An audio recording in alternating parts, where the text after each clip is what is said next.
Hablemos de ETFs con Xtrackers. 8:54 de la mañana nos acompaña Antonio Rollo Villanova, especialista en gestión pasiva de DWS Xtrackers. Antonio, bienvenido, buenos días. Buenos días, Antonio. Y también viene con él hoy Diego Rueda, responsable de fondos de Unigest. Bienvenido. Buenos días. Buenos días. Como gestor de carteras multiactivos, tenéis flexibilidad para abarcar un universo, sobre todo en años como este, en el que se busca, al final se encuentra durante el año, parece que ha sido ese rey la renta fija, pero con el cash. ¿Cuál ha sido la estrategia que habéis implementado en renta fija en este entorno que era monotemático, pero que tenía una paleta de colores muy amplia, ¿no? La verdad que al final del año pasado el mercado estaba descontando ya subidas de tipos. Luego ya para esta última parte de año, bajadas de tipo. Entonces, nosotros teníamos una visión parecida y lo que hemos hecho ha sido ir incrementando las duraciones progresivamente. Abarcando, creo que prácticamente todas las posibilidades de renta fija. Empezamos con deuda de gobierno americano, porque la verdad que han ido más rápido que el resto de países, siempre con gobierno. Luego hemos pasado a renta fija europea y de otras áreas que ahora comentaré. En la europea, pues ¿en qué nos hemos centrado? Pues en el investment grade de crédito de alta calidad. Y luego otras áreas, pues por ejemplo Australia, también hemos tomado posiciones porque es una visión parecida a la americana. Entonces hemos abarcado casi todos los activos.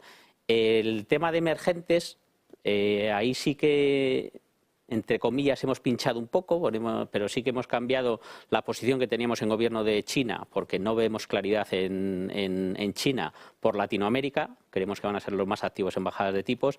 Y luego, como posición contraria, hemos buscado, después del cambio en el Banco de Japón, hemos buscado posiciones tendentes apostando por subidas de tipos en Japón, a diferencia del resto de países. ¿Habéis prescindido de algún segmento de renta fija o le habéis cambiado la ponderación? Hemos cambiado las ponderaciones, no hemos prescindido de nada, como decía al principio. Sí que ha habido un tema que hemos cambiado. Teníamos high yield largo plazo, bonos de alto rendimiento de largo plazo, y los hemos cambiado por corto plazo. Dado el carry que tiene este tipo de bonos, pues ese ha sido el otro cambio que hemos hecho importante. Antonio, en términos de flujos de ETF, ¿qué es lo que habéis observado en este 2023?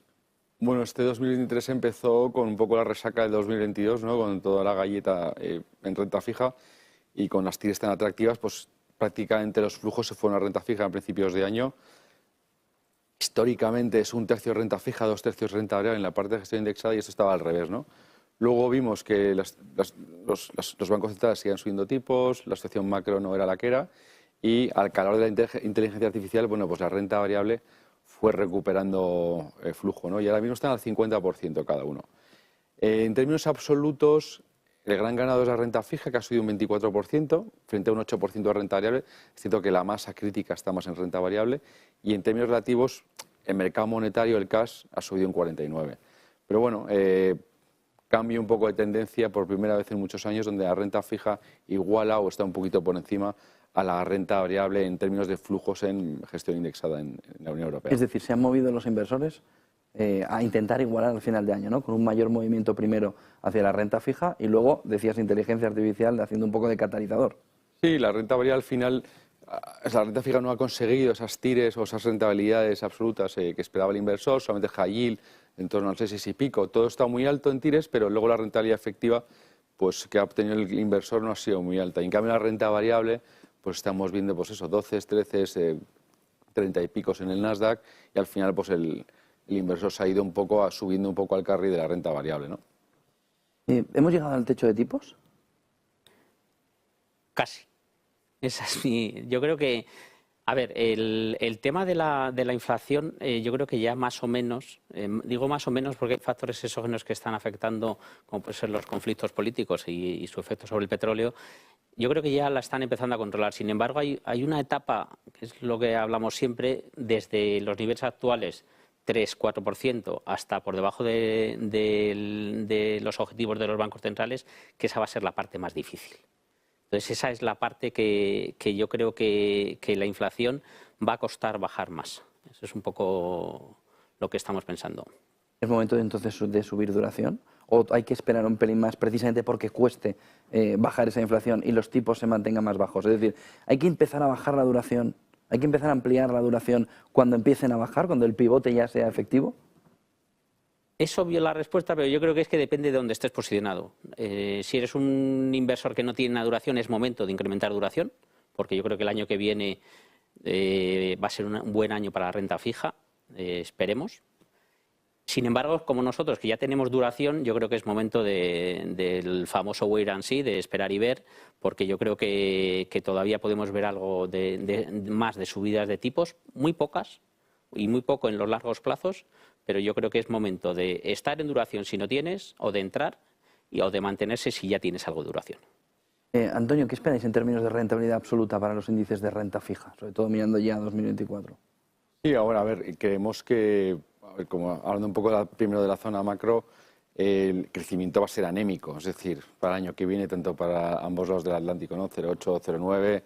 Por tanto, como decía Diego, pues hemos tocado techo de tipos y no esperamos un aumento de riesgo de crédito o de los spreads de crédito, porque creemos que bueno, va a mejorar un poco la situación, va a mejorar los beneficios por acción y, por tanto...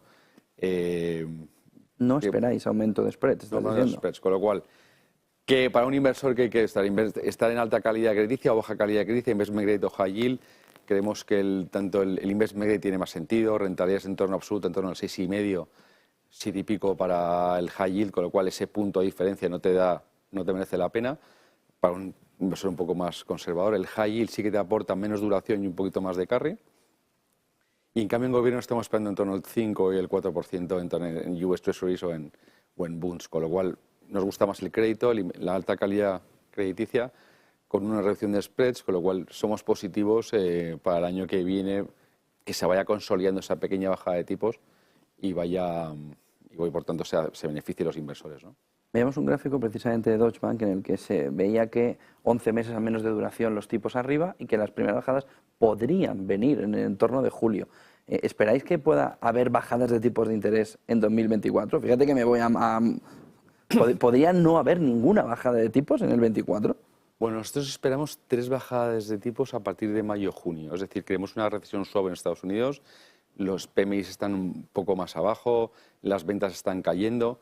Y por tanto, en el momento que se consolide un poquito la recesión, bueno, pues, y el consumo baje, hay ciertos profit warnings ya, bueno, pues debería empezar a bajar tipos en torno al 4,75, 4,50. Es decir, 3 bajadas de tipos a partir de mayo-junio en DWS, DB, que son nuestros primos hermanos, a lo mejor son un poquito más agresivos. En ese entorno, dentro de vuestras carteras, Diego, ¿se dedica mucho presupuesto al riesgo, a la exposición de otras divisas diferentes al euro, tipo dólar o otras monedas que sean de mercados emergentes? A ver, nuestro posicionamiento fundamental está en euro o en dólar, como lógicamente en euro porque somos inversores europeos y en dólar porque es la divisa que yo creo que sin tener una bola de cristal más controlamos. Respecto a las divisas emergentes, pues lógicamente tenemos posiciones, pero siempre no somos especialistas, lo dejamos en casas internacionales como Deutsche o en otras entidades, porque no somos especialistas. Pero lo que sí que está claro es que siempre tienes monedas de emergentes, pero la verdad que la gestión mejor hacerla el especialista local que nosotros desde aquí. ¿Tenéis algún mecanismo que os ofrezca señales orientativas para entrar o para salir de un mercado y se incorporan riesgos geopolíticos? A ver, los riesgos geopolíticos yo creo que están muy focalizados. Por eso decía lo del tema de dejarlo en casas internacionales. Las herramientas fundamentales que utilizamos, pues al final somos usuarios de plataformas y en ellas pues, el famoso análisis técnico lo utilizamos mucho o medidas de ratios que se utilizan para gestionar la divisa. Antonio, ¿qué observáis de tendencia también por parte de los inversores en el uso que hacen de ETFs? ¿Algo más táctico, algo más estratégico, sobre todo en una cartera de multiactivos? Sí, bueno, a ver, históricamente se ha enfocado más en la parte de renta variable y más táctico, ¿no? Pero ya desde hace unos años estamos viendo que es una parte más estratégica, core, a largo plazo, en regiones como Estados Unidos, oro, ¿no? Unas partes. Y, bueno, al final el inversor lo utiliza porque da buenos resultados y consigue, el inversor al final, el institucional, consigue lo que está buscando, ¿no? Que es una transparencia, una liquidez, ¿no? y buenos resultados, si no, no se utilizaría. Y yo diría que la última gran revolución es que están incorporando la renta fija cada vez más en tramos de curva, eurozona, gobiernos, donde les permite pues, hacer una alocación estratégica un poquito más táctica en un momento dado, pero también más alineada con su visión de mercado justo en el plazo que ellos quieren, ¿no? Y luego, pues en la parte un poco más de cliente particular, pues el crédito, por ejemplo, que bonos corporativos que lo tienen un poquito más limitado, ¿no? Porque no es tan fácil acceder, bueno, pues les da la opción de invertir en, pues eso, en un ETF de investment grade, que a lo mejor tiene 3.300 bonos, está muy diversificado y le da esa exposición que le cuesta obtener normalmente, ¿no? Diego, ¿en qué región estáis más positivos en renta variable? En Estados Unidos. Al final, distinguiendo entre corto y largo plazo, o medio, corto y medio largo plazo, en el corto plazo sí que esperamos de aquí a finales de año o en los próximos 3 meses un comportamiento más positivo de Estados Unidos, porque van un pelín más adelantados en el ciclo no de realizarlo ya las bajadas de tipos, pero sí de rumorología de bajadas de tipos, y entonces eso es positivo. Lo vimos la semana pasada, que hubo un rumor o estabilidad en tipos y de posibilidad ya de descontar el mercado de bajadas de tipos, y el mercado voló. Entonces, al final, ahora mismo estamos más positivos en Estados Unidos. En el medio largo plazo, Europa cada vez nos gusta más, porque yo creo que tiene menos riesgo de recesión que tiene Estados Unidos, y eso tiene que ser bueno para las compañías europeas. Entonces, bueno, corto plazo Estados Unidos, medio largo plazo Europa. Antonio, ¿y compañías de pequeña capitalización, small caps, que se hayan comportado siempre o habitualmente mejor que las grandes, no está pasando así? ¿Qué previsión tenéis de ellas? Pues sí, las small caps este año, pues desde que han empezado a subir tipos, pues el comportamiento relativo frente a los índices de las compañías de gran capitalización pues es muy bajo. Normalmente superan en un 3% al índice estándar, y llevan, pues eso, la subida de tipos les afecta mucho, y las que están muy por detrás. En DWS creemos que la gran apuesta está más en Europa que en Estados Unidos. La semana pasada el dato de inflación que comentaba Diego pues hizo que rebotara un 5%, de ahí se nota un poco, ¿no?, la presión que han tenido ellas, y sí que vemos que, bueno, pues que es una revalorización importante que pueden obtener en el momento que se estabilicen los tipos y empiecen a bajar un poquito. Deberían poder recoger cierto consumo que les está faltando, y todas las condiciones crediticias pues les están apretando un poco, ¿no? Deberían recuperar, vamos. Solo una pregunta más. ¿Qué índices veis mayor revalorización en el 24? Bueno, pues es cierto que esperamos cierta recesión en Estados Unidos, y las rentabilidades en equity, en rentabilidades no son del 5 o 6%, pero una vez que empiecen a bajar tipos, sí que esperamos sobre todo que el beneficio por acción se incremente entre un 4 y un 7% para Estados Unidos y Europa, y un 10% para el mercado emergente, con lo cual, aunque es a 12 meses vista, es una rentabilidad del 5 o 6%, un 4.400 para los stocks, o un SP también en torno al 5%, bueno, pues debería empezar a recuperar un poquito más, y creemos que tiene cierto potencial incrementar en Estados Unidos y en Europa la exposición. Pues muchísimas gracias, Antonio y Diego, por acompañarnos. Buen día y buen negocio, y buen día de Acción de Gracias. Que ya llega mañana. Ya llega mañana. Buen día, buen negocio. Muchas 9 y 8 gracias. de la mañana, pequeña pausa, y enseguida volvemos, sobre todo con la apertura del mercado de la renta variable europea, pero ojo que está hablando Luis de Guindos. Vamos a ver qué es lo que dice. Hablemos de ETFs con X-Trackers.